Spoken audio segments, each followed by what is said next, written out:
Good afternoon, everyone. Before we begin, we'd like to just inform you that we're going to record this conversation to share on our social channels and also online channels later. But as attendees, your face and the name won't be shown in the recording. I think when Koki, Haeju, and Vicki are ready, feel free to turn on your video and yeah, great. So yeah, thank you so much for joining us today. My name is Zhu Xiaowen. I'm the director of esea Contemporary. We are the UK's only nonprofit art center specializing in presenting and platforming artists and art practices that identify with or are informed by East and Southeast Asian cultural heritages. So we're situated in an award-winning building in the heart of Manchester, home to one of the largest East Asian populations in the UK. Actually, since our inauguration as a community-oriented visual arts festival back in the 1986, esea Contemporary, previously named Center for Chinese Contemporary Art, has continuously evolved to establish itself as a dynamic and engaging space for cross-cultural exchanges in the British art scene, as well as in the global context. As some of our listeners might know, we recently went through a quite major transformation. And as a result, we have relaunched our space with an inaugural exhibition, which is entitled Practice Till We Meet. So today we're super thrilled to welcome three distinguished guest speakers, Koki Tanaka, Haeju Kim, and Dr. Vicki Sung-yeon Kwon. This talk is part of the public program for our current exhibition, Practice Till We Meet, which runs through 28th of May. The exhibition, curated by Zhang Hanlu, explores diasporic experiences, the condition of migration, and the adaptations required to make a new life in a new place. I think many of us keep experiencing this, in our everyday life. This exhibition features works by Asia Art Activism, Asian Feminist Studio for Art and Research, Audrey Alpert, Isaac Chong-Wai, Koki Tanaka, Liu Weiwei, and Mimian Xu. So today, how this talk will be structured is that each one of our speakers, will first share a slideshow, and then afterwards we'll open up for conversation, and then towards the end of it, there will be opportunity for audience engagement as well. Without further ado, please allow me to quickly introduce our three speakers. Koki Tanaka's practice spans video, photography, installations, and interventions in which he renders visible the multiple contexts intrinsic to everyday acts. In his earlier works, Tanaka experimented with ordinary objects to explore possible divisions from daily routines. In his most recent work, Tanaka asks participants to collectively navigate tasks that are in and of themselves out of the ordinary. He documents behaviors that people unconsciously exhibit when facing unusual situations, exploring group dynamics in a micro-society and transitory community. His works have been exhibited internationally, including the Migros Museum in Zurich, Kunsthaus Glas, Sculpture Project Münster, the 57th Venice Biennial, the Liverpool Biennial in 2016, Van Arbor Museum in Eindhoven, the 55th Venice Biennial, and the Guangzhou Biennial in 2008. Haeju Kim currently works as a senior curator at Singapore Art Museum. She was the artistic director of the Busan Biennial in 2022 and deputy director of Art Songjie Center from 2017 to 2021. At Art Songjie Center, Haeju curated Koki Tanaka's solo exhibition, Vulnerable Histories, a road movie, in 2020.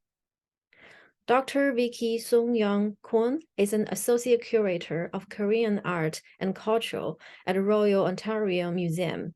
Vicki has written on socially engaged art in East Asia. Currently, she is working on a book project on Korean feminist art activism from transnational perspectives, and an exhibition project on Korean Canadian diasporic artists. So a very diverse, rich and exciting context and the content, I think, waiting for us. So I'll hand over to Koki. Okay. Yeah, thank you, Xiaowen, to invite me to this public talk and also the exhibition.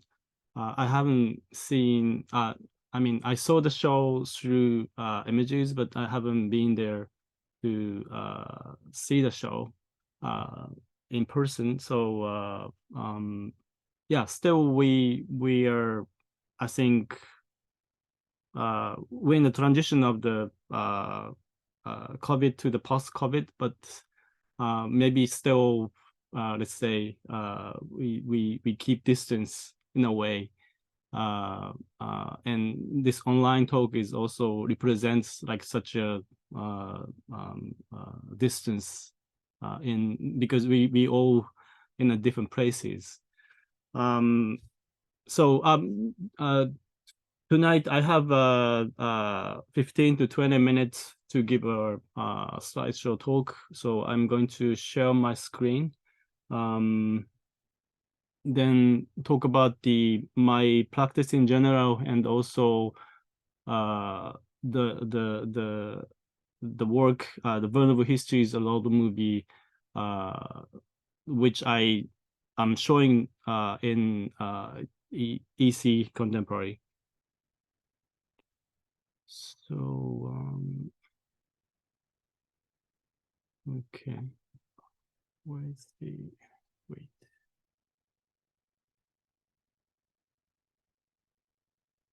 Okay, so you are seeing my screen, right? Okay. So because I'm trying to talk about, like, before I'm going to talk about my slide, I'm always feels like this online platform, the Zoom webinar, is always weird because like four of us seeing our face, so this is a setting same as the meeting, right? Like when you have a exhibition or even just the online gathering, we're just doing in this way last 3 years. But tonight we like when we do our webinar, like we have other audience, which is kind of like visible in a way because we can see the names, but invisible. So it's very weird feeling that I'm at home, nighttime. In Japan is 10 p.m. Alone at my small weird room to talk about my practice to the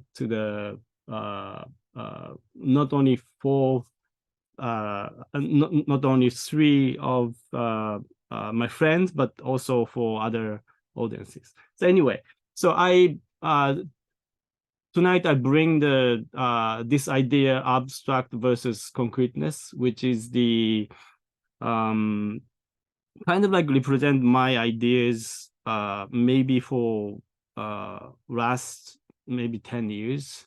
So and these two terms somehow switching from one place to the other. So I thought it can be nice to talk about this through my practice. So first I'm only talking about only two specific works. One is this precarious tasks number 6, going up to the city building taller than 16.7 meter, which is one of the work I was showing at the Venice Biennial Japan Pavilion. And one of the key questions about the Japan Pavilion is this. So how do you how do we understand someone else's painful experience as your own? So that's the kind of like one basic question that I have for the Japan Pavilion. And this also leads to the next question, like how to overcome like such a distance. And for this phase, I'm more focusing on the abstraction than the concreteness. This is the image of the Japan Pavilion in Venice, 2013. So I gathered different works or different projects over the course of the planning and also development of the Japan Pavilion. So which is not just the one single work to show. Rather, I collect the different activities and the projects throughout the year. Even afterwards, I keep doing these precarious tasks until, I don't know, maybe like 2015 or something, or no, 2018, or even later. I don't remember the exact year. So, and this one, the precarious task number 6, which was actually invited by the Vita Diviz. Now they have the different name. They actually changed the name because of the controversy of the name, this person. But anyway, so around the time I was invited to do a sort of like a performative event. So and one of the key idea of the precarious task is response to the triple disaster in Japan, 2011, the tsunami, earthquake, and nuclear disaster. But my main idea for the Japan Pavilion is how to understand this disaster from the distance. Because when I do Japan Pavilion in Venice, Venice is quite far away from Japan. And most of the people who are visiting this Japan Pavilion is kind of like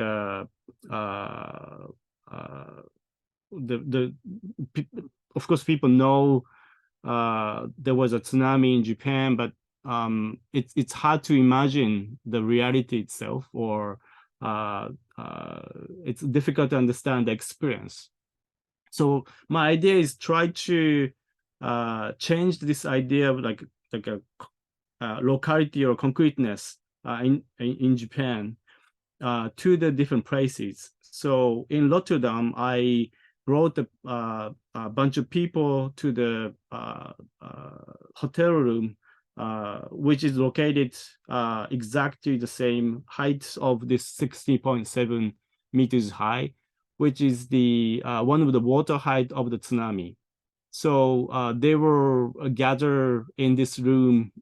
They actually used the staircase to up to the hotel room, and I gave them abstract numbers. One is 60.7 meters high, and the other is 40.3 meters high. So those numbers are the traces of the tsunami in that area. But I didn't tell them that exact, let's say it was the trace of the tsunami. So I tell them only numbers of the height, of the water height. So, but of course it was 2 years later, it was very close to the year of 2011. So people start to guessing about those like why Koki is telling us about those numbers. So, and there was also a few Japanese audience, so they also tell them other audiences about the tsunami height. So they start to looking outside in the city of Rotterdam to imagine about this experience of the tsunami there. So the idea of the abstraction and the concreteness, I try to transfer the individual concreteness in the local reality, to use this number as abstraction to transfer from one place to the other, to imagine of the experience. Actually, I didn't also experience the earthquake in Japan. Around the time I was in Los Angeles. So one of the reasons why I was dealing with this idea of the distance and the abstraction and the concreteness, which is because of my experience in Los Angeles, because I realized that there was a tsunami and earthquake in Japan through Twitter or other web media. So that's the first trigger for me to think about this idea of the distance. Then later on, I'm more curious about the individual concreteness, because I met the one Zainichi Korean sociologist, Han Tong-hyun, who is one of the lecturer appears in the Vulnerable Histories. She was one of the participants of my previous project, and after she involving this project, we became friends. Then I somehow thought that it might be good to respond to her situation, not only about the a personal level, but also the historical context, because even though I was in Los Angeles, when I back to Japan, I keep seeing the kind of ultra nationalist demonstration march in Japan, Tokyo or Kawasaki or other places. They were shouting very bad word to or hate speech to the not only towards the Koreans but also Chinese and other people. So I realized that the racism is quite visible in Japan at the time. So this was also somehow related to the I think the disaster in Japan, because after the disaster, people start to somehow gather and also suddenly become very political, and they gather in front of the Diet building to protest against the some of the governmental policy towards the nuclear. But later on, maybe 1 or 2 years, even like 2013 or 14, like such a atmosphere is somehow disappear, and the people start to against each other in a way, and people start to find a certain minority as a target to give them give their hate speech towards the minorities. So this is one of the response that I found like such a racism in Japan.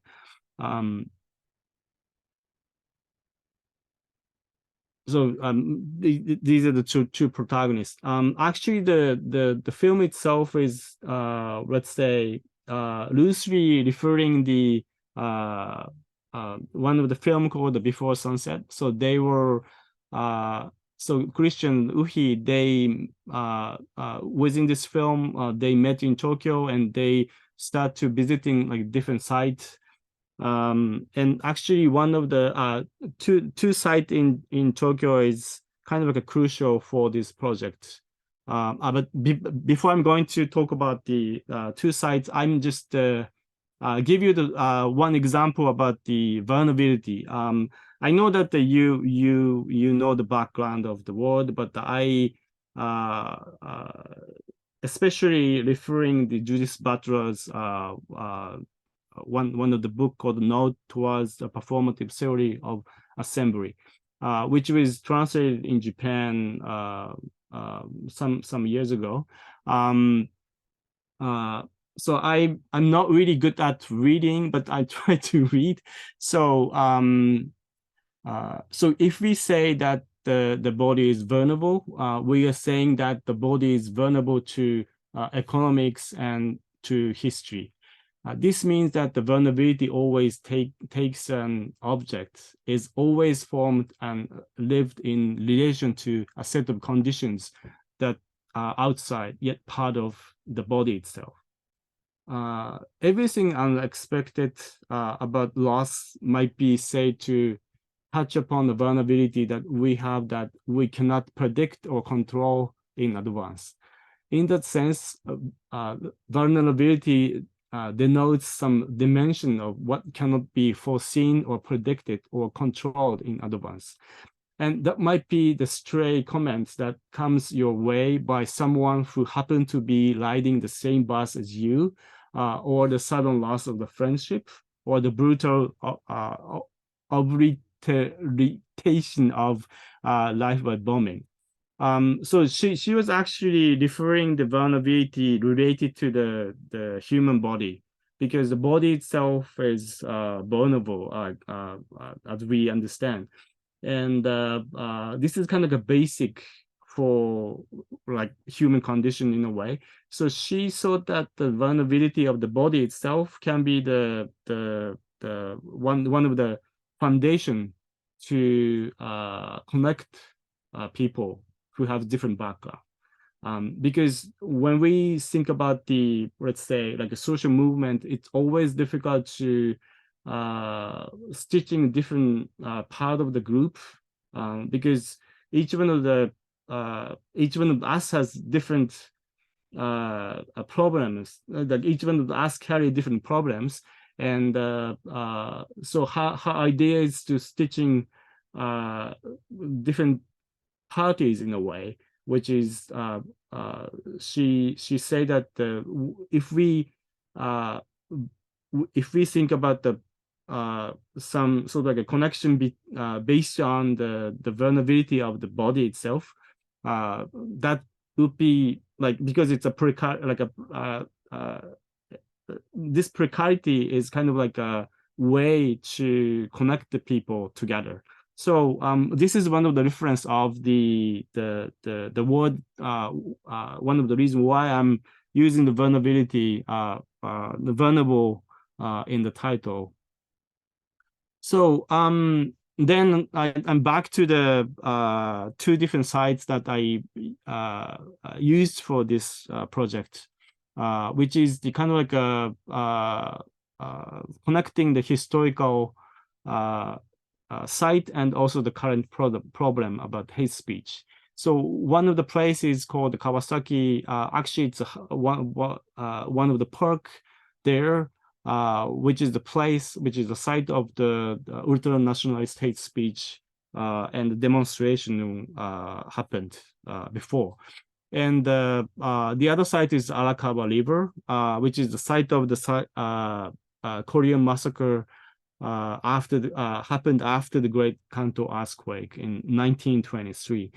And this massacre was occurred because of the rumor about the Koreans and Chinese and people's in the very beginning, the civilians just form kind of like a vigilante to kill Koreans, and accidentally also kill Japanese and Chinese. But later on, the Japanese government also used the army to kill some like anarchist group or other people who they don't want to be there. So that's the kind of like one of the dark history of Japan related to the Korean massacre after the Great Kanto earthquake. So I stitched kind of like these two different sites as the historical context and the current connected to the current problem. And of course, both of them, the Uhi and Christian, was exchanging their personal voice over the course of visiting different places in Tokyo and Kawasaki. This is the site of the hate speech.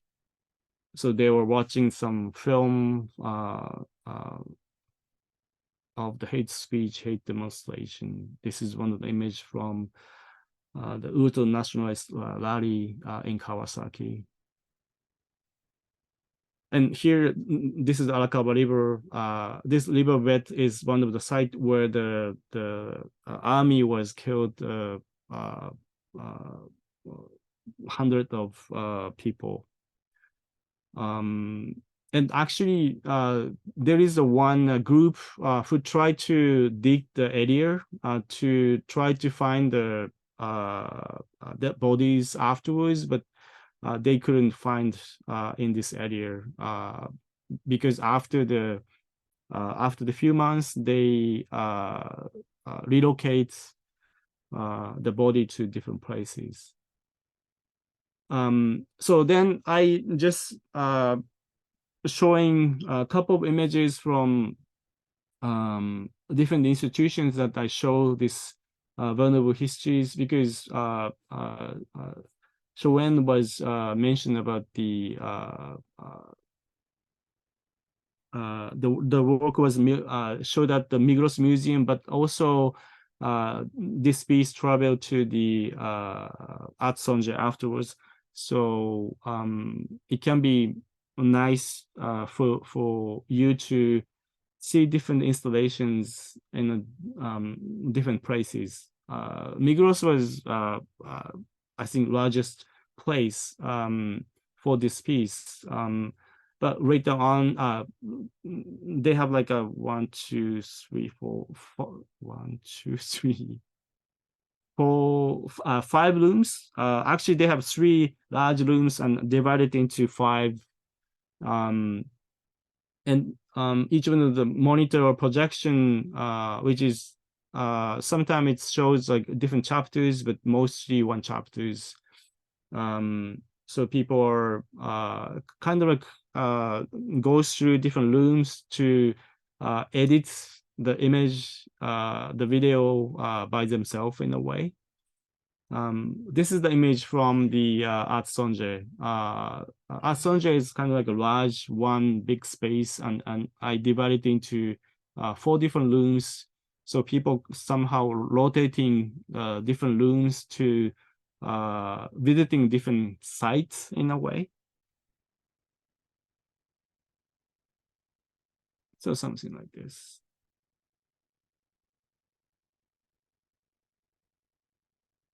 And this is the image from the EC Contemporary. So it's kind of condensed, but at the same time, I try to make the connection of these 2 sites of Arakawa River and Kawasaki easier for audience in a way. So there is like a large photograph next to each other, which is the one is Kawasaki, one is Arakawa River, and different chapters is come together for different monitors.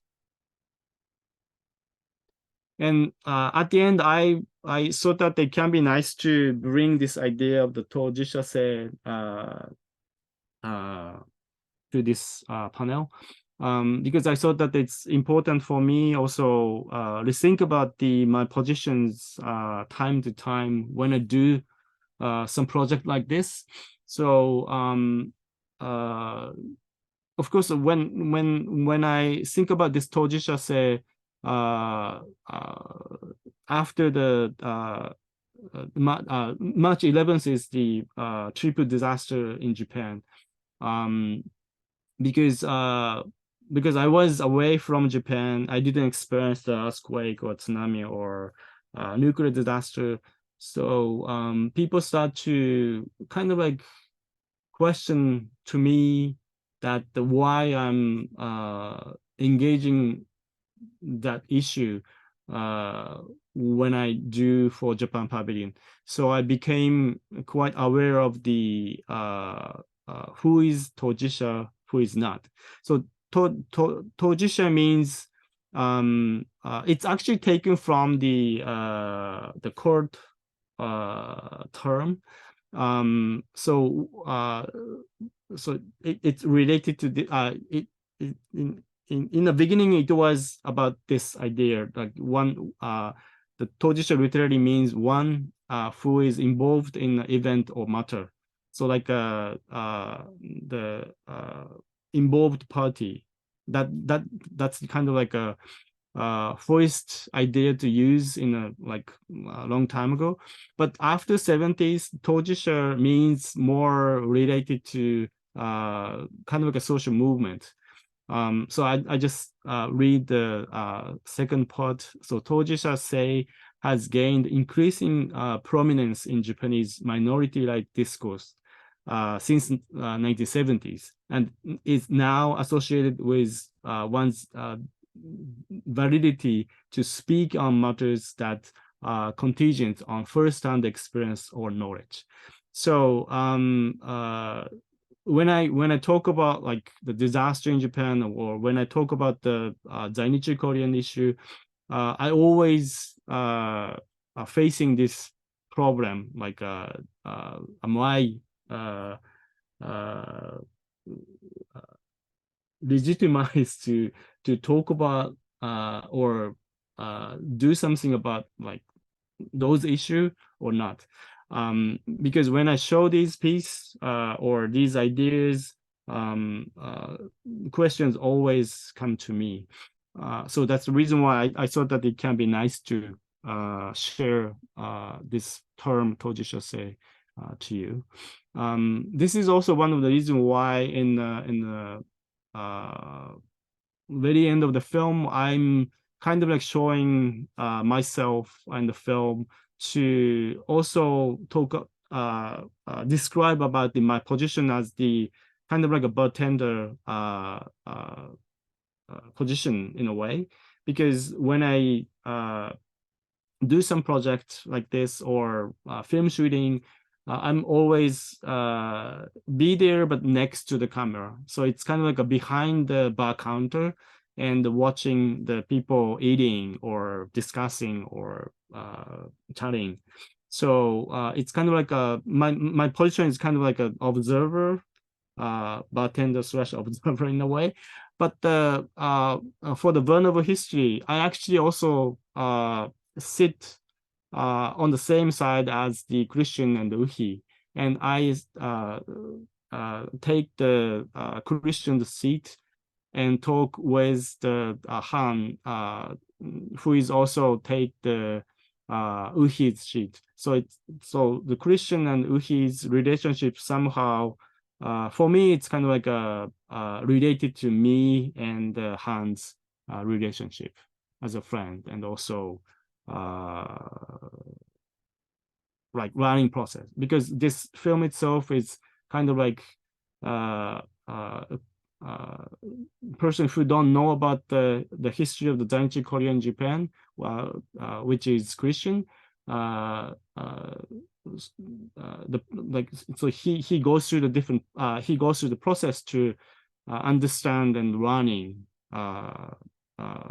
when they visit a different site, and when they talk about when they talk together about the issue.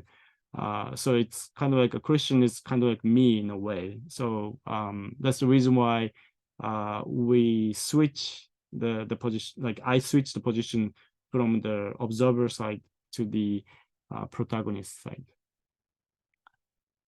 Okay, so yeah, this is the last slide. So I hope I done over 20 minutes. Talk. Thank you so much, Koki. Okay, thank you. Yeah, that was wonderful. Yeah, really tremendous. I think the next slideshow for Haeju's ready. We're happy to hear from you.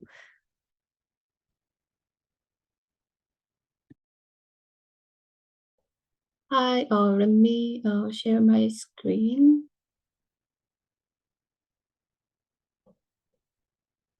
Okay, hold on. Hey, hi, it's great to meet you all, and my name is Haeju Kim, and thank you, EC Contemporary Xiaowen and Dot for organizing this event, and I appreciate this opportunity to talk with Koki and Vicki and Xiaowen today and reflect on the exhibition and project that Koki and I worked together in 2020. So we often have chance to talk, like a public talk or during the exhibition, but it's rare to have a chance to talk about the exhibition I worked 3 years ago. So I mean, yeah, was it became somehow reflective moments like Koki often did. So for today, well, I'm just gonna share my own experience, my personal experience and background of having this exhibition in Seoul, and what we did and what we couldn't do due to the different circumstances of the time. So yeah, so it will be more personal one, and I'm not sure if it's what you guys are expected for me to do, but I will share. Yeah. So we also we had a meeting, preparation meeting, and then where we decided to introduce ourselves with some slides. So let me briefly introduce myself. And here is a picture of the Singapore Art Museum, where I'm currently working.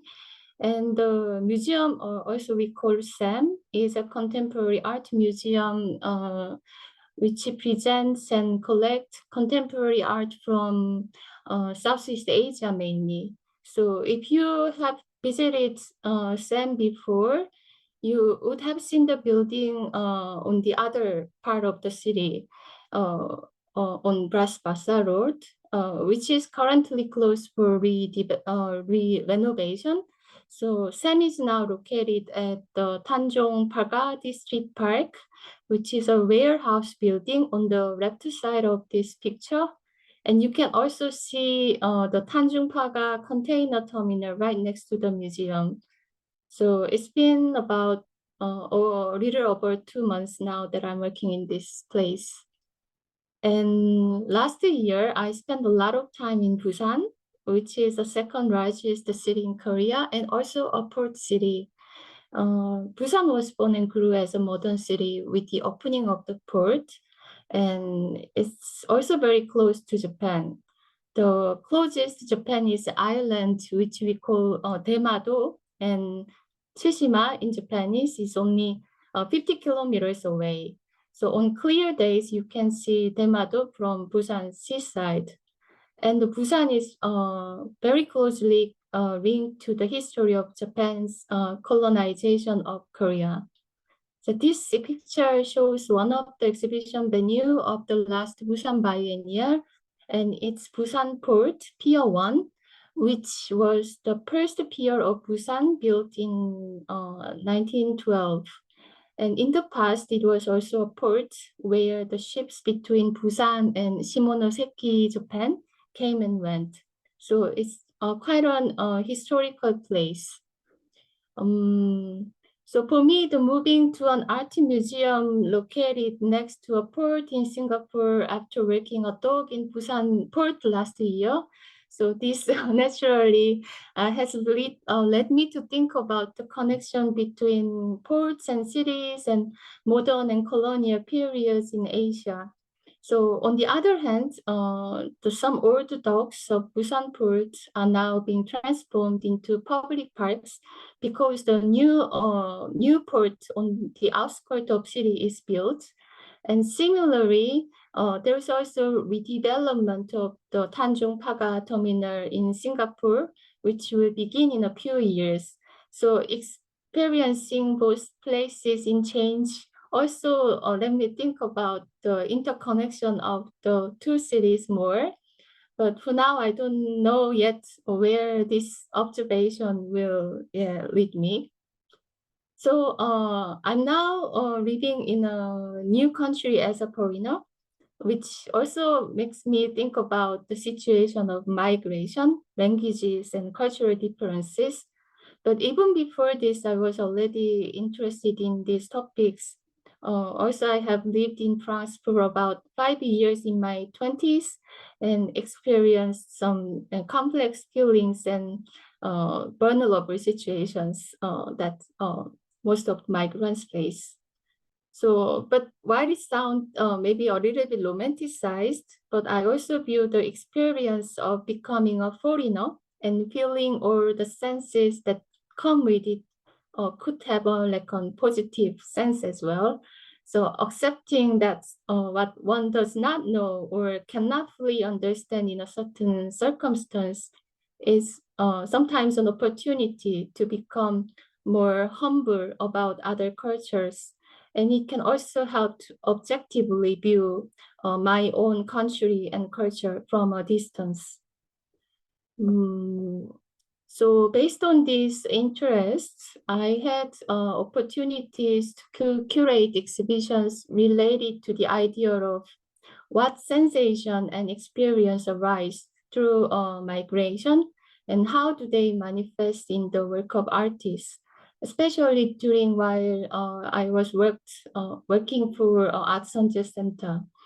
And so I could organize several exhibitions related to this idea, including Dust, Clay, Stone, a group exhibition on migration and language that opened at the same time as Koki's solo show on a different floor of the museum. So the significance of introducing such exhibitions in the South Korean context is, I believe, critical stance on the rigidity of Korean society, which is quite closed with a single ethnic mythology. So we wanted to raise questions about how arts and an art museum can be a social space to talk about the way to live together, especially when we expect and need more migration to Korea.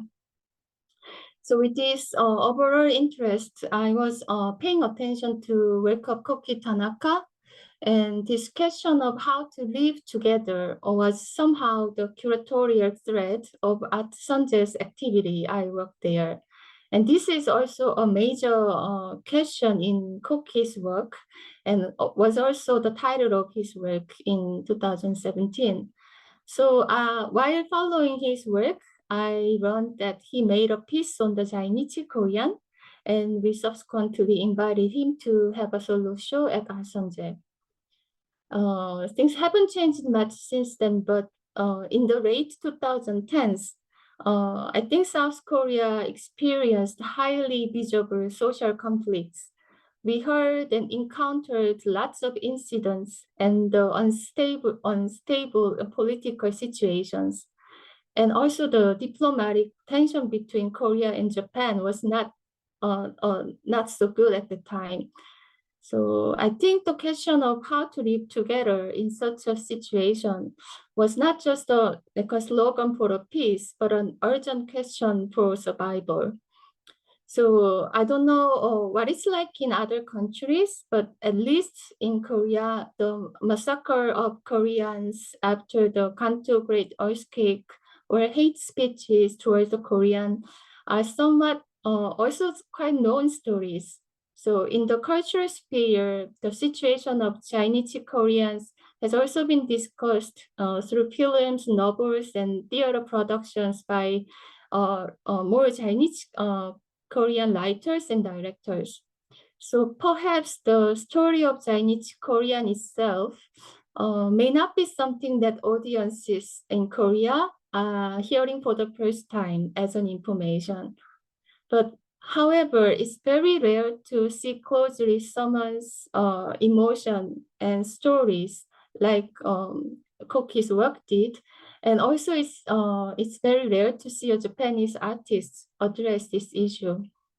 So in his notes written during the production of this work and published it as a book later by Migros Museum, Koki expressed the difficulty of engaging with such highly subjective issue as an outsider. He also talked a little bit about that in his presentation.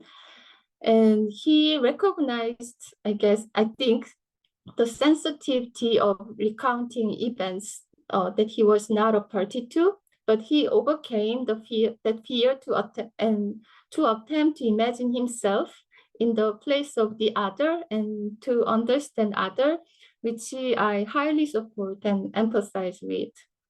So, but just beyond that, he also carefully set up the devices and structures so that this attempt at understanding the other could be fulfilled.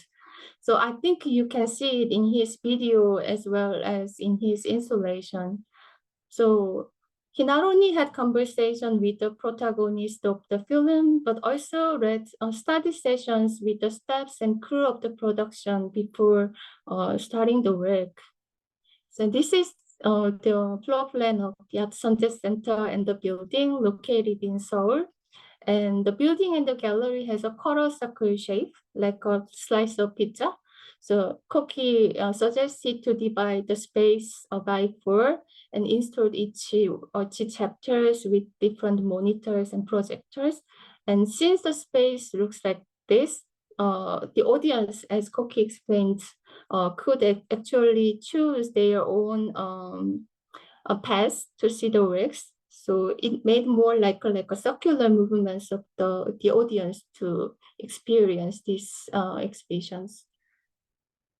I mean, for me, if Koki's work offers a specific method of coexistence, I think it's the art of listening.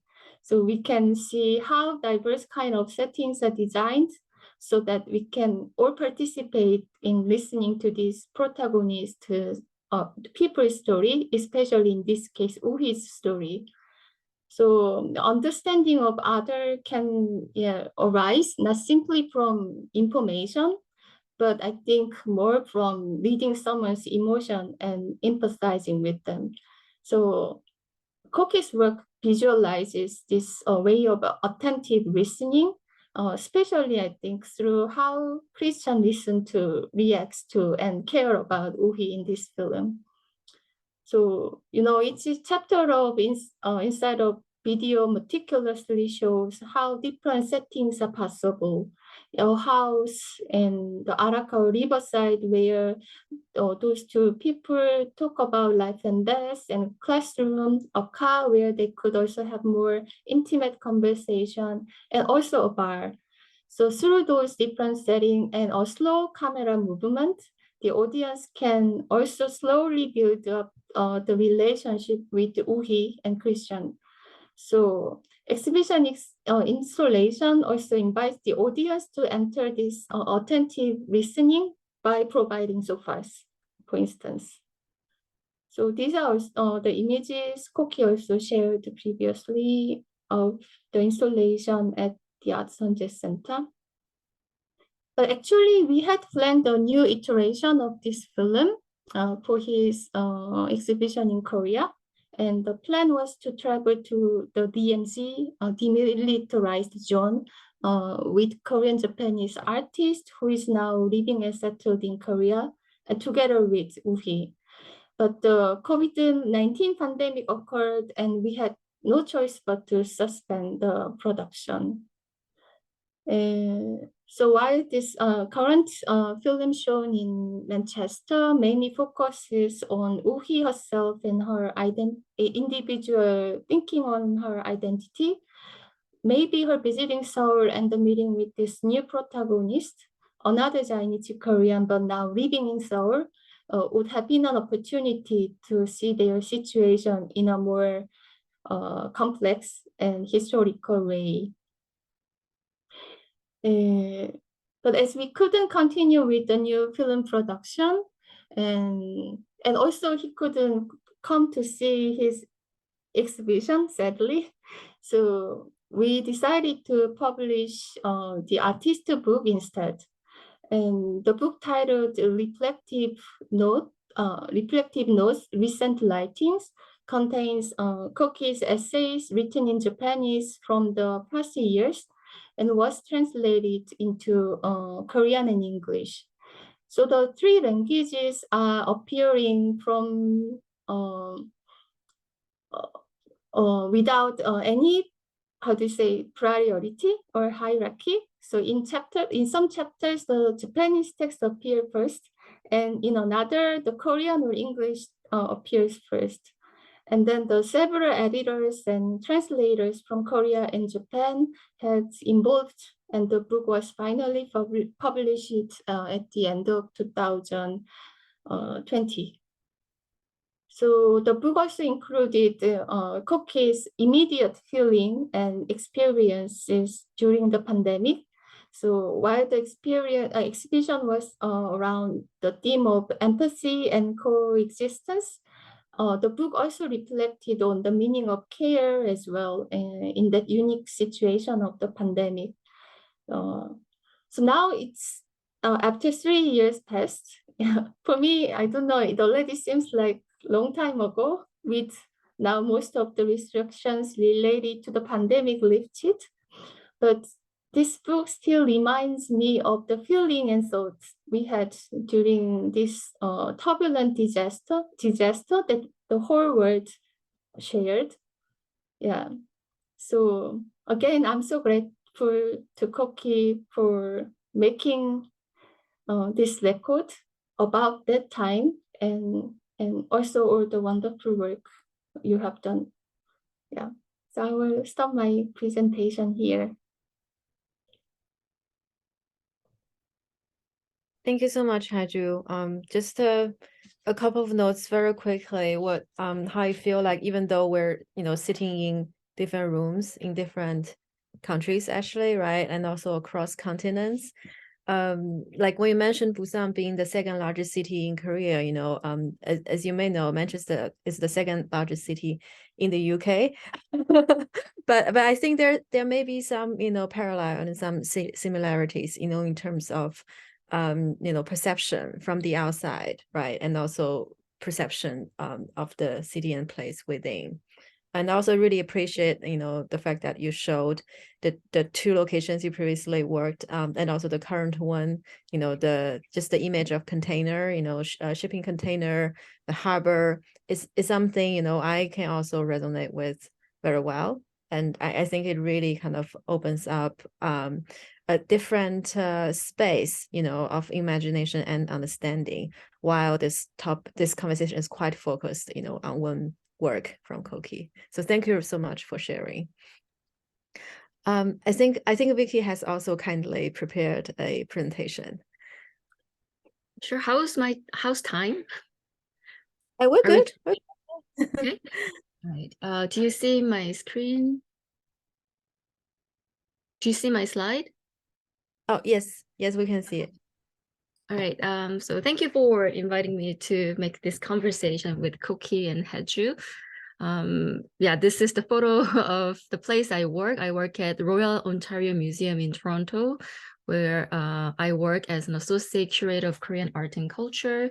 I oversee the museum's Korean collection from 8000 BCE to the present, but I am a contemporary art historian whose work mainly focused on Korea and its transnational issues related to other nations nearby. So I worked on Koki's work as part of my PhD dissertation, which the title was Connections in Fiction, Socially Engaged Art in East Asia in Transnational Context Zones.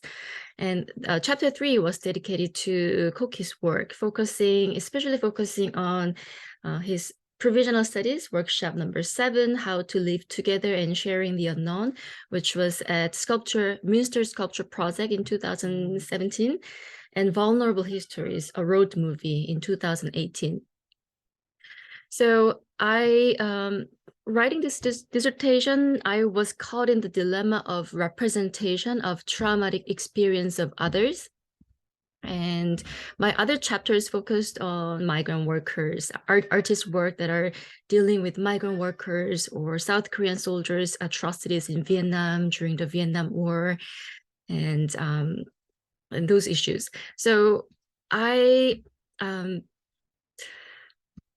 these previous chapters I discussed ethical concerns surrounding socially engaged art project, and where artists interacted with the socially disenfranchised communities or individuals, such as those migrant workers or victims, sexual violence victims, or victims of the war and wartime atrocities. And although the artist's work was sorry, I'm distracted because my cat is keep asking to open the door. Just give me a moment, please. Oh, I love that. I'm so sorry. You probably overheard my cat's meow. Okay. I'm so sorry. So other chapters, I kind of caught in the dilemma, how to represent the suffering of others without presenting the people, the participants, as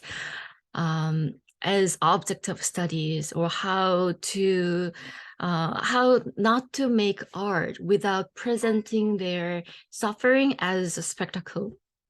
And I asked these 3 questions for my paper.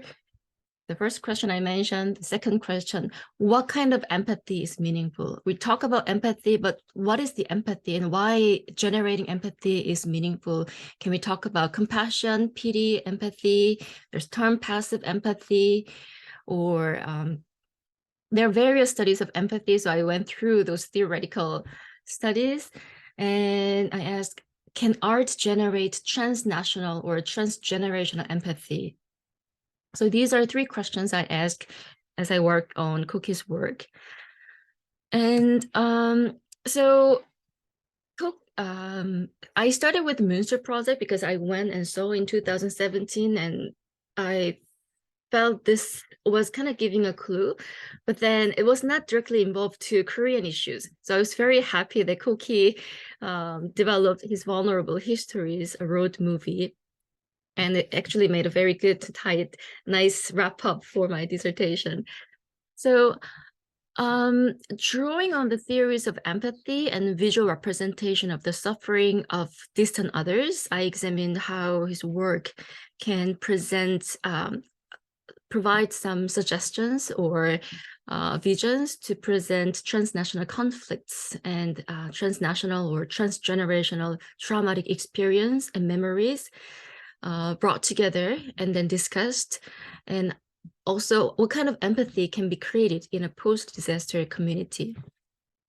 So I, in terms of art historical, like nerdy kind of ways, I had to also chart how Tanaka's work, Koki's work, kind of reinvigorated 1960s Japanese fluxus, especially Haeju Center and the play, and also how this is situated in, or kind of led the transition from the Japanese neo-pop to more community-oriented practice, and how it, speaking about disaster, especially Tanaka's work in after 2011, after 3/11 was related to representation of trauma and disaster, which also has a long history in Japanese art, from Edo era prints and Meiji era prints, and then wartime paintings. Sensoga also existed in Japanese art history, and also how those representation, the so-called traumatic realism, and in the transition to the community-oriented practices in Japanese art.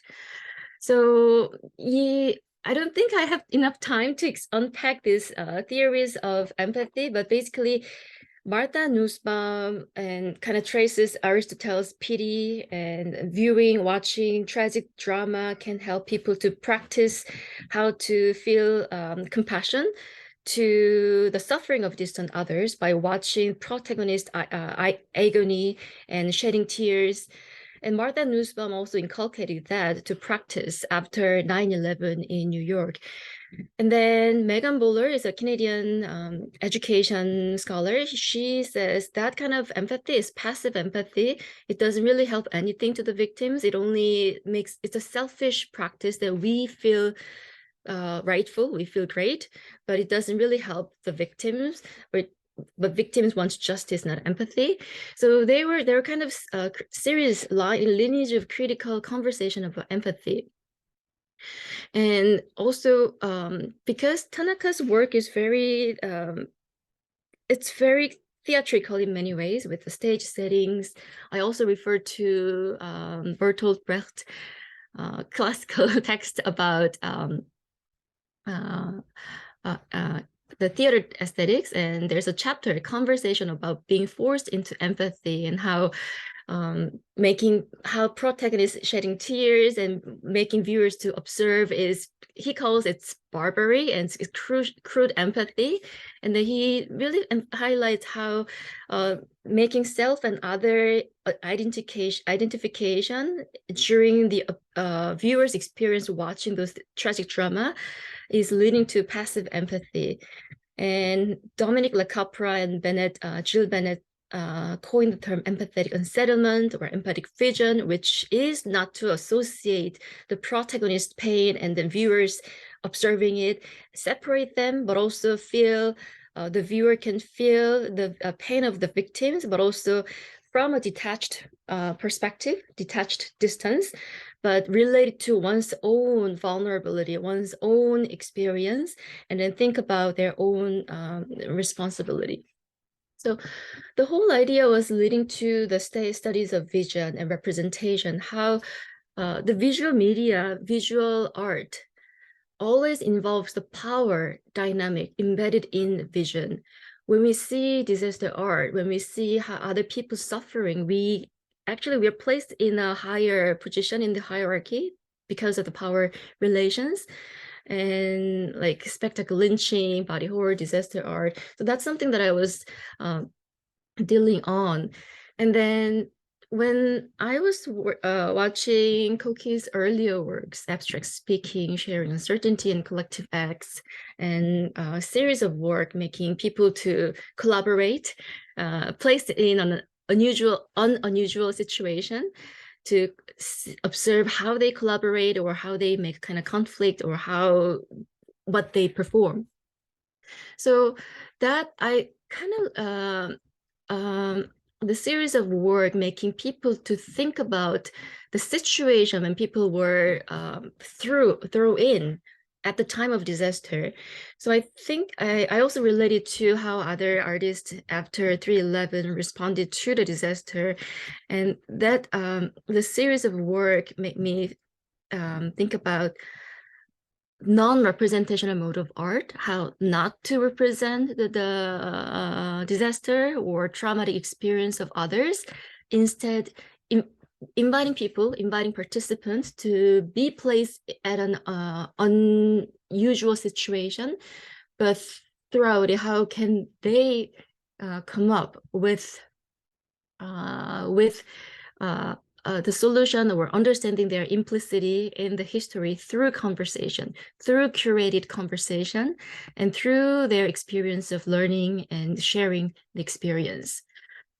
So we talked about site specificity or locality and the communal experience. This is in Münster, and how for this work, Koki brought people to stay for a 9-day workshop, cook, live, sleep, and discuss, converse, and do various activities, film each other, and then talk about disaster. This was shooted in the former bomb shelter, also with the site that has a long-term, long-lasting traumatic history from medieval warfare, monastery. What the building was monastery, and then war barrack, and used as a bomb shelter.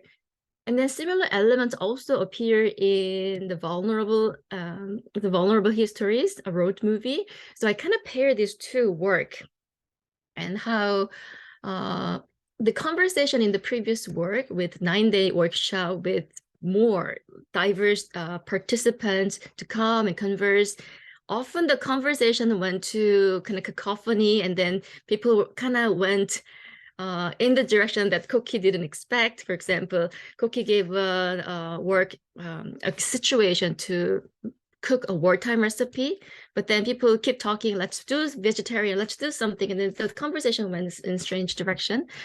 But Vulnerable Histories was a very well-curated conversation, but also at the same time, it was more the apparatus that Koki designed, for example, reading the law, or watching this YouTube video of hate speeches, or listening to the lecture, and film crews learning about the history first.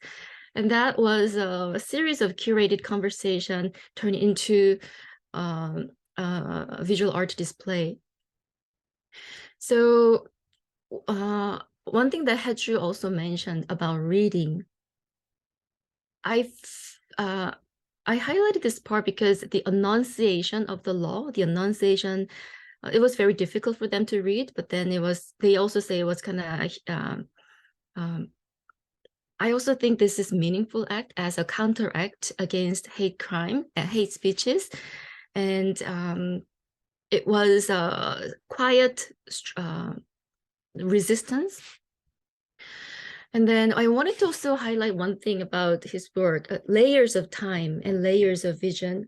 There are the installation technique, how he layered the time. For example, in this image, there are 4 layers of time. The time when Zainichi Koreans were learning mathematics back in sometime in 1950s or 60s. And there's Dongyan Han giving a lecture about Zainichi Koreans and Japanese society. And the viewers who were sitting in the exhibition space watching that these 2 times overlapped, and then us looking at this image. So the technique is kind of like making us to think about transgenerational history and how we converse with those people at the time.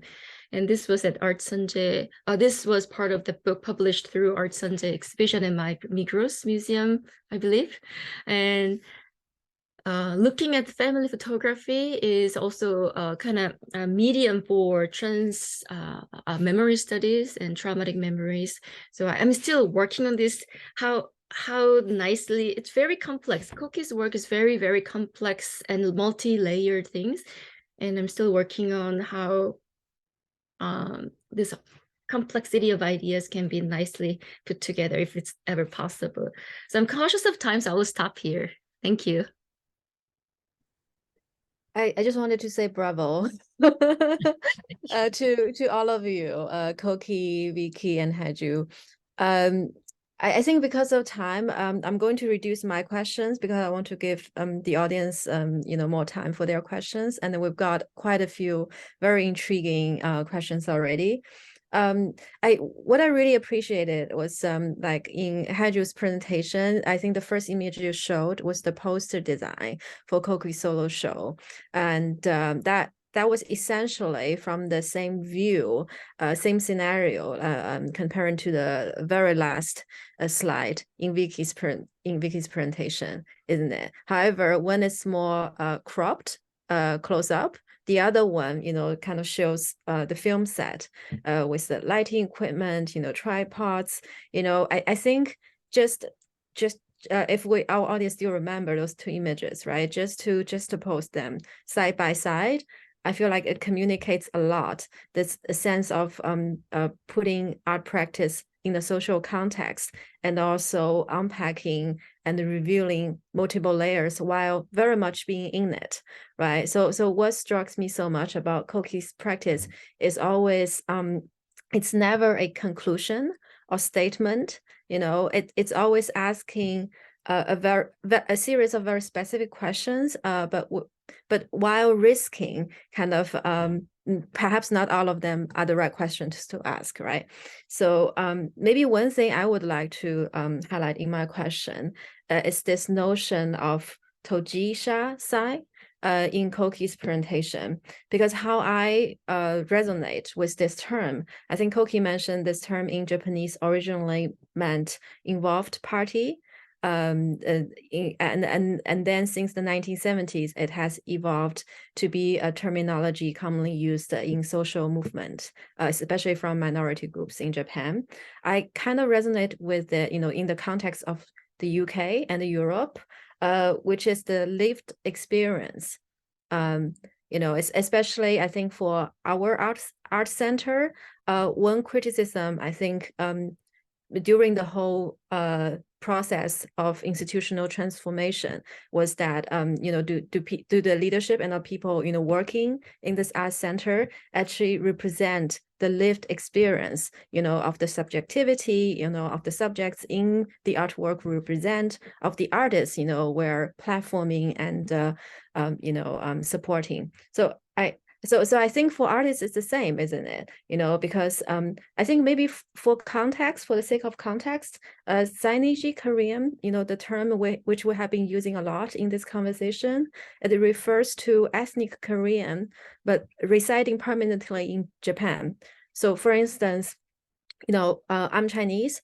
If I were to have a permanent residence in the UK, right? I think that's comparable. However, given the different social context, I think Zainichi Korean, I think historically and also in contemporary society, they face a lot of systematic racist issues, which are very overlooked. So I would like to hear, from actually all of you, what do you think about, the relationship between the artist's lived experience and comparing to, the subject's experience, especially in the context of vulnerable history, because in a way we might consider sort of an ethical question, right? Because the subjects, they are vulnerable. I think especially Wu He, the female protagonist, while I watched the multi-channel installation currently on view at EC Contemporary, sometimes I find myself experiencing almost a sense of guilt, because I feel like I'm watching this person going through a traumatic experience, and I feel so close to it, but I feel like I can offer nothing. I'm just there watching, as if I'm in the same space. Even if I would be in the same space, I still wouldn't be sure what I can offer as a form of support. So I can only imagine what kind of I guess conflictory feeling, Koki had to experience during the process working with them. Okay. Yeah, maybe I should talk in the beginning, right? So, yeah. Maybe I can share this idea because, as I explained about in my presentation, that my idea of the vulnerable history is based on this idea of two different sites, the Kawasaki and the Arakawa River, which is related to the hate speech site and the Korean massacre site in history. But actually, those two sites are related to racism, right? But actually, when the Uhi was broke her tears, she has a kind of identity crisis between the two different Korean languages to attend the two different Korean school in Japan.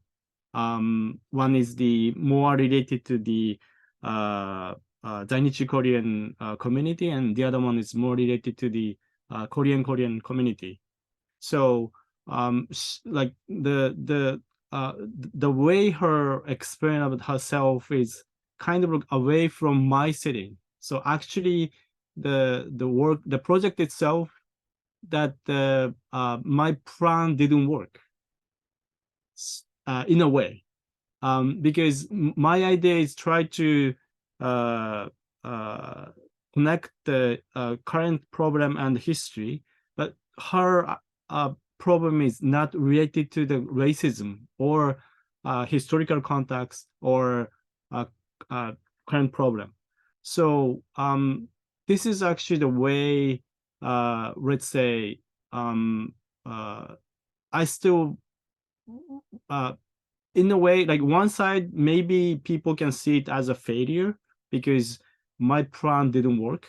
But the other side, I can say that because the art form itself can be break by the individual or personal story. So in that sense, like somehow the vulnerable history itself is somehow representing this failure of art, but like but rise more, let's say, listening other voices, like the Haeju was mentioned about the art of the listening. Because if I, let's say, make like a spin-off or other version in the future with Uhi, I think the main topic would be different. Not me to, let's say, form this artistic idea of the historical site and the current problem together. Rather, I try to more try to find the let's say the format or the issue more from herself. So I'm not really sure this can answer your question, but in a way, I try to think in that way. Can I take on that question and connect to Koki's comment? So in Provisional Studies workshop number 7, How to Live Together and Sharing the Unknown, the work in sculpture project, Andrew Marco, who is a literary scholar and also Koki's longtime collaborator, he actually gives a workshop on interview, and then he brings together the participants and gives a little talk about interview and how interview involves vulnerability of the interviewee. Therefore, the interviewer has the responsibility of the interview. And then he brings people to the car park in the ground, and then let people to lead the interview together. So I think that was a very kind of essence of essence or the answer of Xiaowen's question about we feel being guilty of listening to this talk. As we listen to Uhi's talk, we can't do anything. So we feel guilty. And that's also, it links to the studies of watching atrocity photography, how atrocity photography makes us, the viewer, as a bystander of the event, because the event took place already, and then we just listen to watch it, we can't do anything. But so in that case, I think, yeah, I think that's kind of making us all kind of implicated beings in these issues related to historical trauma and individual trauma too.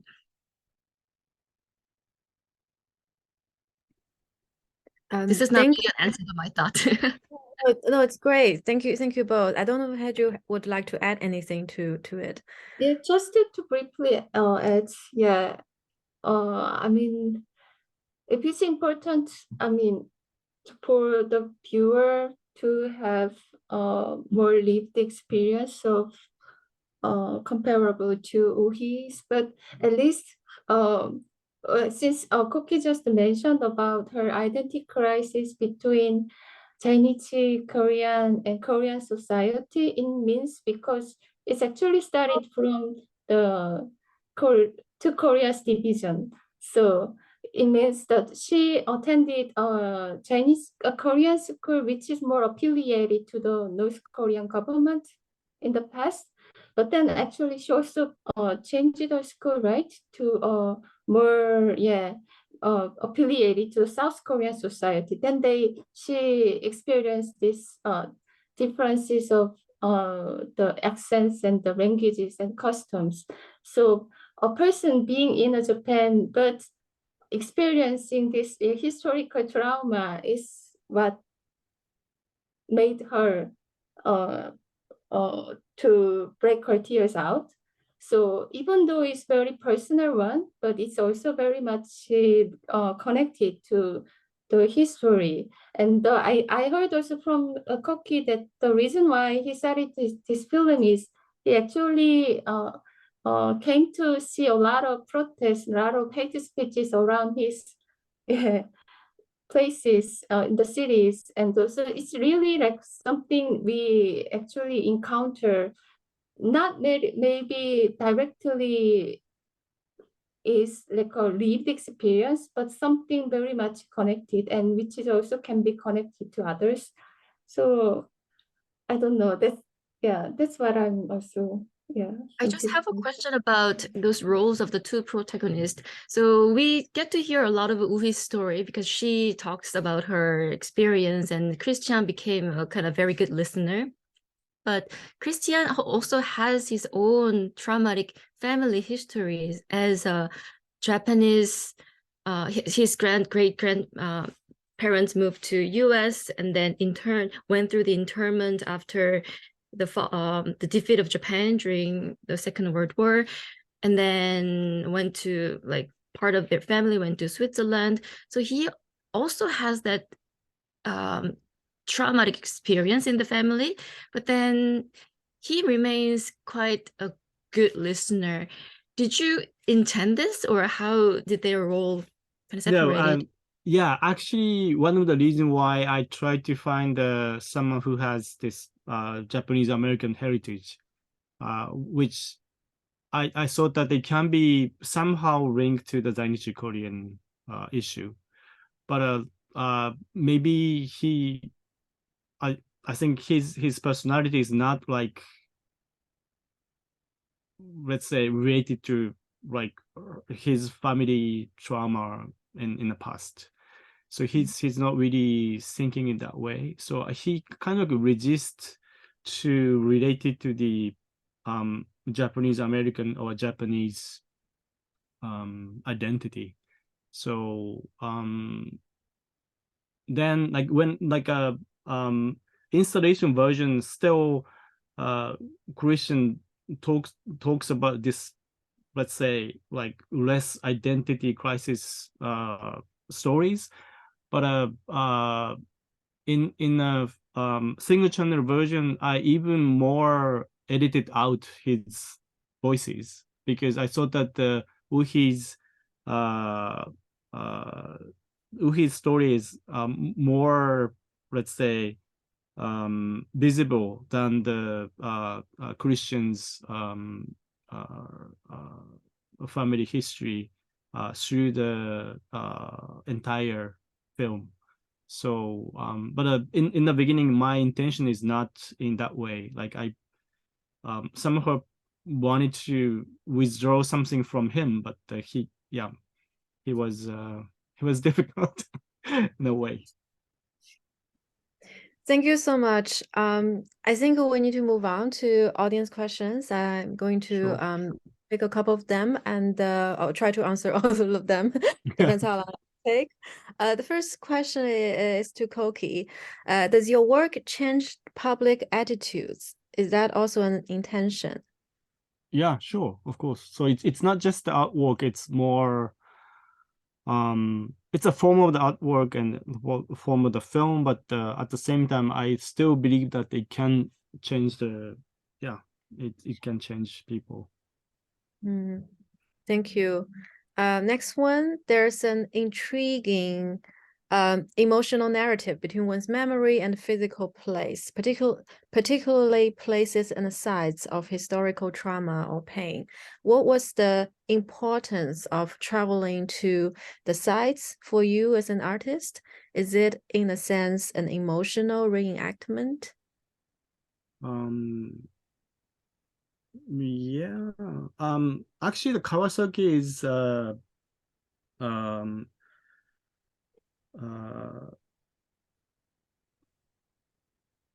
place my partner grew up. So I visited Kawasaki time to time. So but I never been to the area of the site of the hate speech, and also places that I visited through the planning of the film shooting.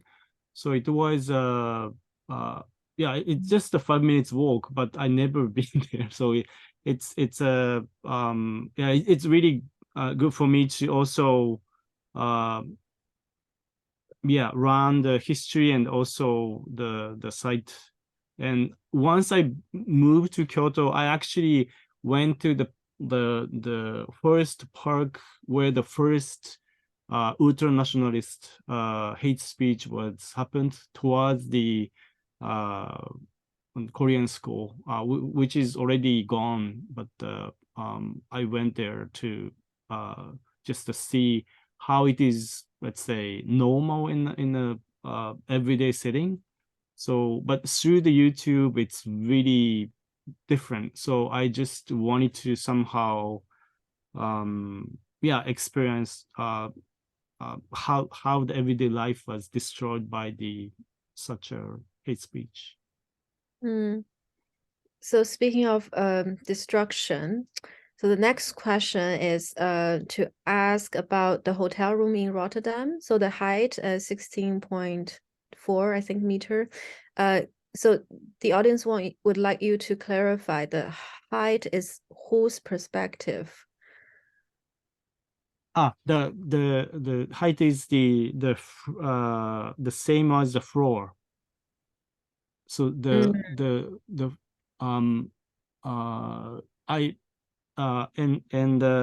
a tsunami height because it's a tsunami, so it's difficult to, let's say, trace how was the water height. But after the tsunami, so the researcher went to the site in Tohoku area to find certain traces, like if there is, like, I don't know, like 6 or 7 meters high story buildings, then there'll be some water height, the water traces. So that's the number. So I picked the different numbers from different sites, from different areas and where the tsunami hit, and then I asked the curators in Rotterdam to find the different hotel rooms that might fit to the exact height of the water height. So it's a the floor itself, it's the actual water height from the site. I suppose at the later point you explained to the participants what that number meant. Do you? I didn't actually. I didn't tell anything. Like, I only give them different numbers, and but I gave them that it's water height, but I didn't clearly say what is that. So, right. But yeah, they actually understand what I'm talking about. Yeah. Next question has to do with technicality of vulnerable histories. It asks whether it's a single channel, then how it's shown, kind of as a multiple channel piece. I actually remember I went to the premiere of the single channel version at the Berlinale. That was a couple years ago, right? But what we have shown, what we're showing at EC Contemporary, that's actually a 4-channel installation. So for our installation, we use headphones, and it was also Koki's idea to find secondhand sofas from local furniture shops, which we have done. Actually those sofas have proven to be incredibly comfortable. So people are quite willing to sink in, just like spend time watching the pieces. But I guess, Koki, do you have any comment, about the sense of also showing it, in different locations, in bigger institution, bigger space, and smaller space in group show, how, as the artist, how does, the space and the location inform your decision of the installation itself and what you're trying, what you're hoping to achieve? Actually, I don't believe that there should be like one like a specific installation idea has to travel to different places. So I think the installation can be adjusted because I think that the project has the different content, that like the films, also the text, and also 2 letters. And actually there is also a quite long film, like a 4 hours film as the appendix, which I didn't show in EC Contemporary. So each one of the element can be adjusted according to the space. So and so I somehow like that the one project can be changing different forms, like online and sometimes like film in the movie theater and the installation version, because it can reach to the different audiences. And yeah, so that's the reason why it has many different forms in a way, but still the Thank you. content is same. Yeah. Yes. The next question also has to do with the film. I think previously we talked a bit about the two protagonists, but I think the audience also interested in finding out how you found them and what they're doing now. I think I'm also curious. Okay. So for Uhi, actually, I was lucky because it's quite hard to find a Zainichi Korean person can speak English in Japan, because it's also hard to find a English speaker in Japan. So that's the reason why, like, it takes really, yeah, it was really hard to find. And also, I wanted to have the person who has the reason to speak in English. And Uhi has the very specific reason to be part of this project, right?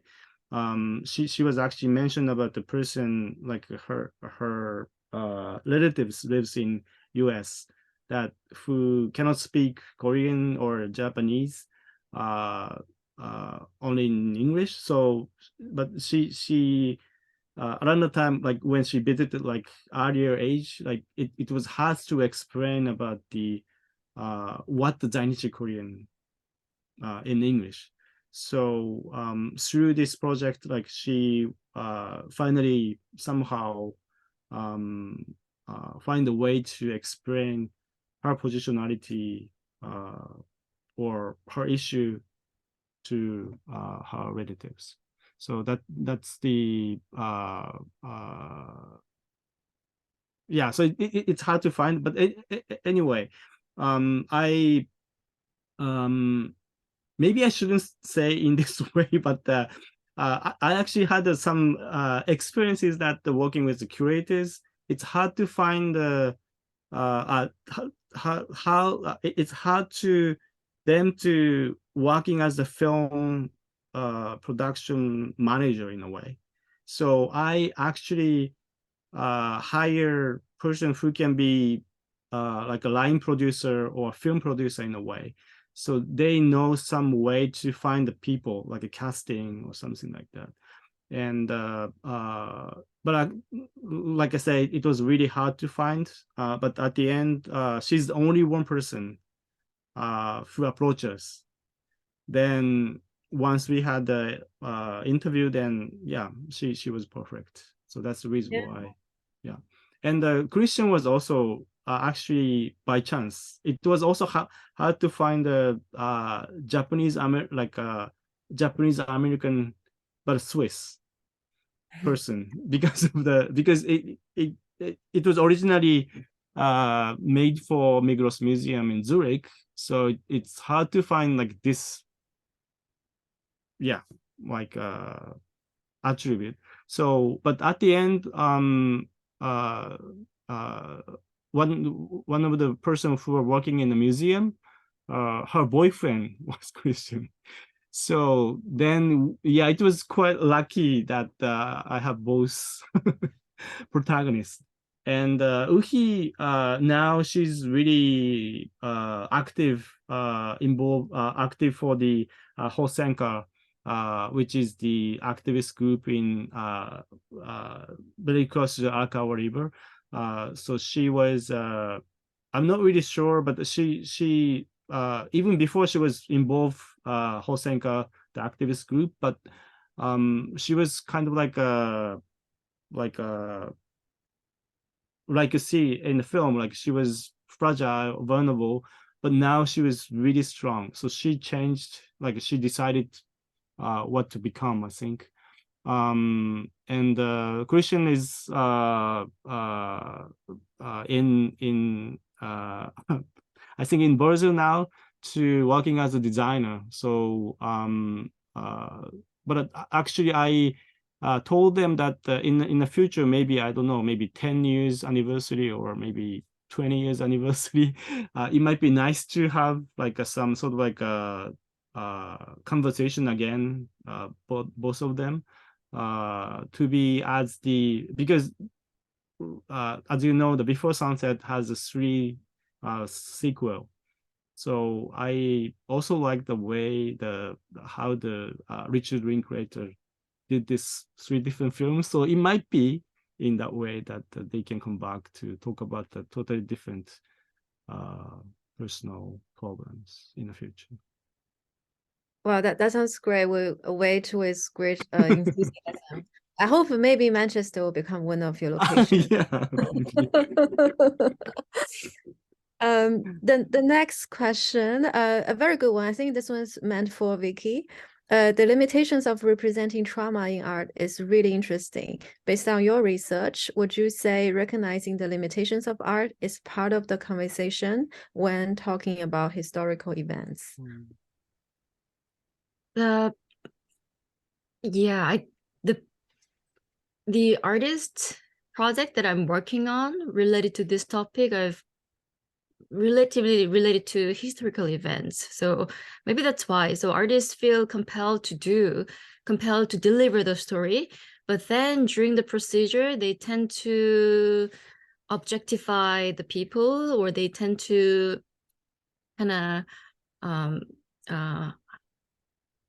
outing those victims who didn't want to tell their story. For example, victims of sexual violence, and then artists interviewing the victim survivor, asking them to tell their stories, but then victims say, I don't want to say. And if that's displayed in art exhibition, or the way so I deal with various historical related topics. For example, Yanggongju, those female sex workers who served for US Army after the Korean War, or victims of Vietnam War by South Korean soldiers, and like various historically related issues. I think the issue is artists approached with the goodwill. They want the issue known to the public, but then during the procedure, it went unexpectedly.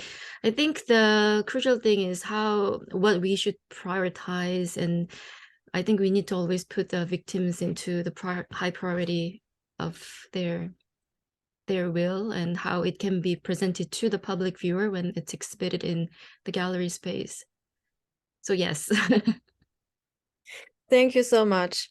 I jump to the new question. I come back to a previous question, because the next question is about how was the work received by the audience in South Korea, and has it ever been shown or discussed in Japan?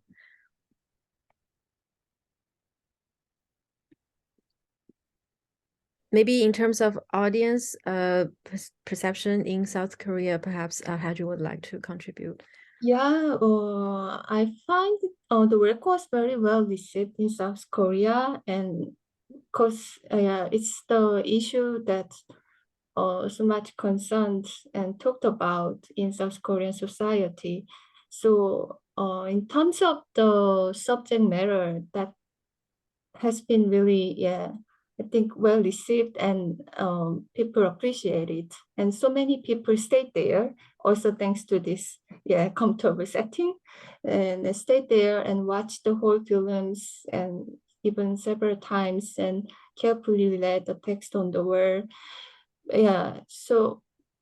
And then we didn't have any comments or criticism about like addressing these issues of this we might say in Korean 당사자성, so the term that Koki mentioned. We didn't have that kind of criticism at all, but there were a lot of people more interested in the setting itself, having different videos and different using different formats, and the installation and the exhibition design itself. We had a lot of comments and discussion around it. Thank you. Koki, do you have anything to add? I showed the Vulnerable Histories not in a museum setting, but also but in a theater festival setting and not movie theater, but the small theater for theater play. So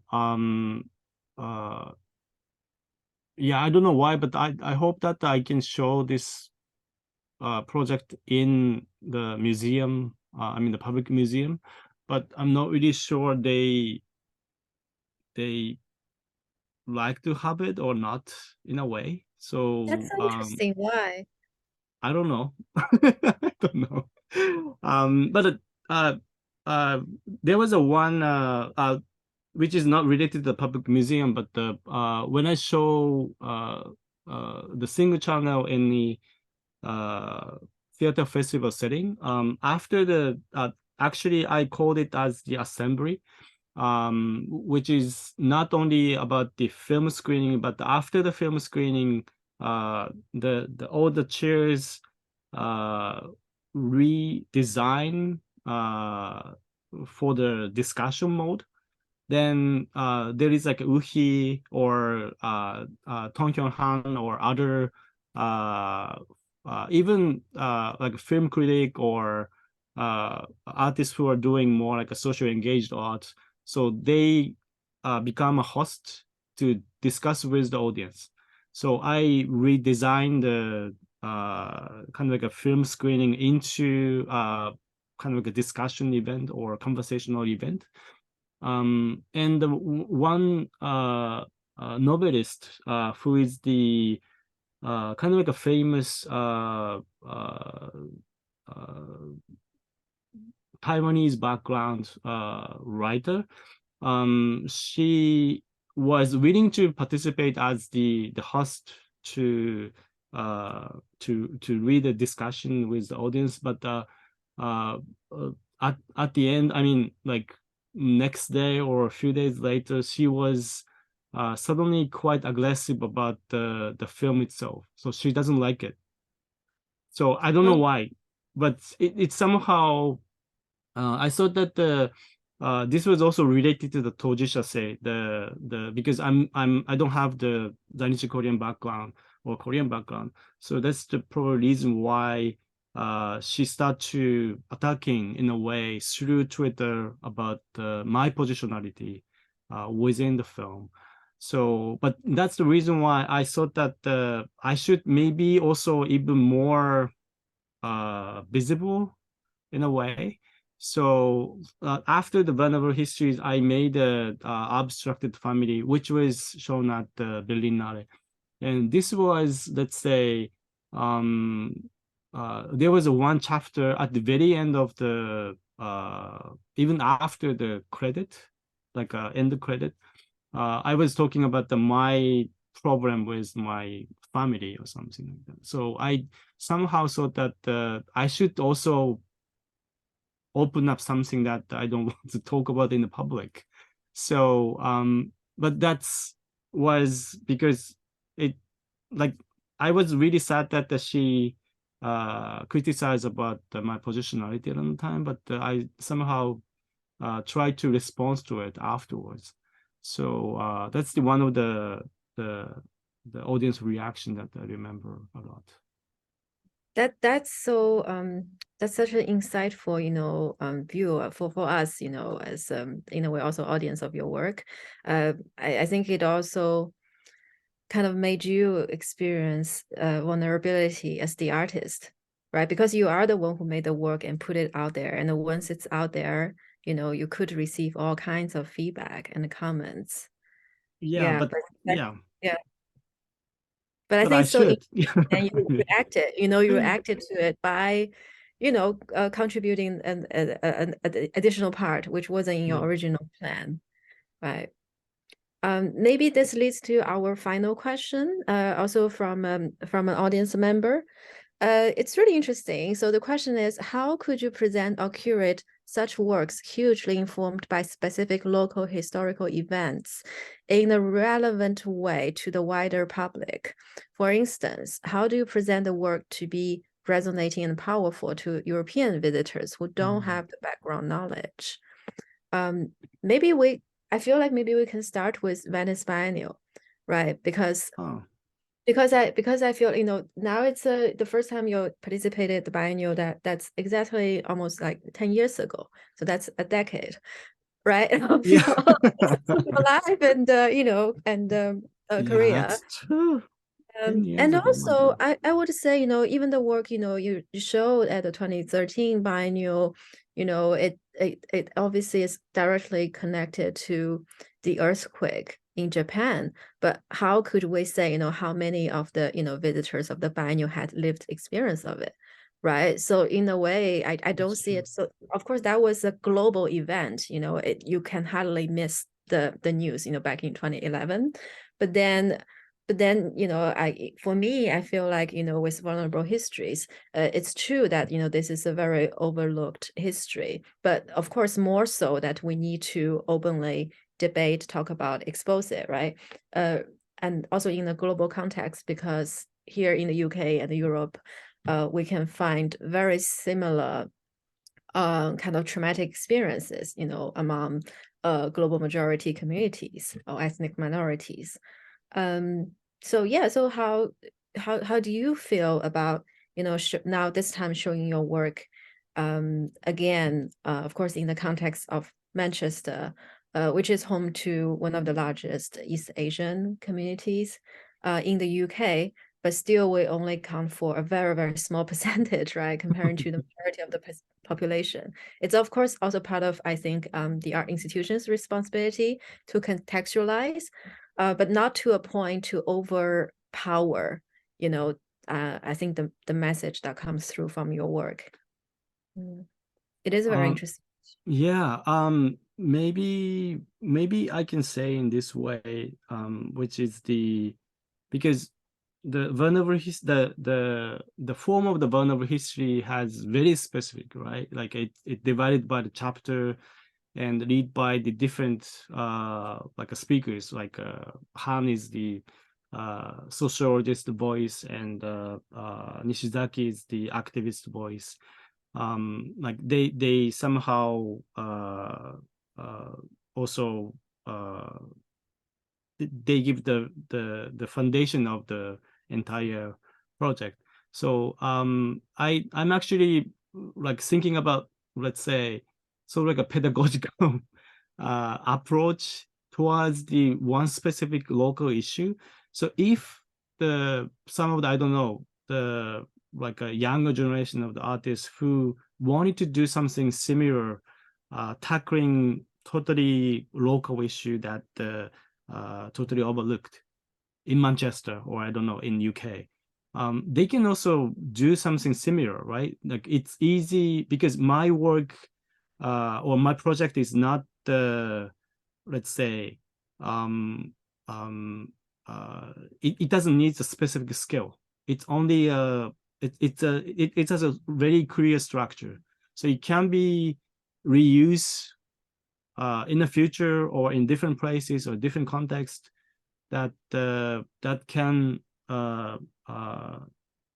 that can be used. So I somehow, maybe I'm getting old, but I'm somehow thinking about like why I'm so curious about the form of the or formalism of the project itself, which is I also about the idea of the production note, because I always write the production note as the kind of like a case study. So even though my work is fair, I mean the content wise or how the audience received, but it doesn't matter. So it can be used, because I used like today I really like that I saw the one slide from the Susan Lacey from Vicki that you recognize why I use the car, right? Because actually the question card that I used for the monster was referring to the Susan Lacey, because Andrew was discussing about how to make a question card for the participants to discuss about specific issue. So we used a different color, and which was taken from the Sudan Lacey, the Rooftop on Fire project. So that's the reason why we use car, we use a question code. So that means like somehow, like I don't say I'm as Sudan Lacey, but it doesn't matter. Like I mean, like if I'm unknown artist, it doesn't matter. Like who can somehow reuse or reassemble like such a format into different context. So that's the kind of like yeah, that's my hope that because I'm in the like far away, like I'm living in the far away from Europe or US, but I learn from like artists in UK or US or other places, or even Korea. So it can be nice to somehow exchange those formats through transnational, transgenerational in a way. So yeah, that's what I think. That's such a illuminating perspective. Just you delved right into the idea of pedagogy. Like when we approach, a contemporary artwork, whereas we find, the subject or the specific topic may appear to be remote to our everyday life, at first glance. But if we just give it time, I think especially in the case of Vulnerable Histories, then we recognize the quality of it is not just, in the subject and story, idea, but also the way how artists, transform reality, right, into something we can collectively feel and reflect. Maybe it offers some also insight into how art can generate transnational and transgenerational empathy, but in a productive way, right? Also, a fun fact, I think Susan Lacey had a solo show in Manchester last year. Okay. Actually, yeah, I want to see it. I wonder if how many of our audience today actually have also seen that exhibition. So it is it's a very good link, because Manchester is a very progressive city, and it's very, socially aware, kind of course, of different issues and the community issues, but also it's very big on community building. So I think it has been really, really wonderful to hear from our three speakers today. And I really appreciate your participation, your time, also this act, the collective act of finding a common time together, even though we're in different time zones. And also I would like to thank our team at EC Contemporary who have been behind the scene, but supporting, the making of this exhibition, and also the communications and also the technical support for this event today.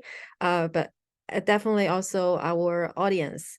Thank you for your participation, even though we cannot see you, but we can feel your presence. And thank you for all those very intriguing and wonderful questions.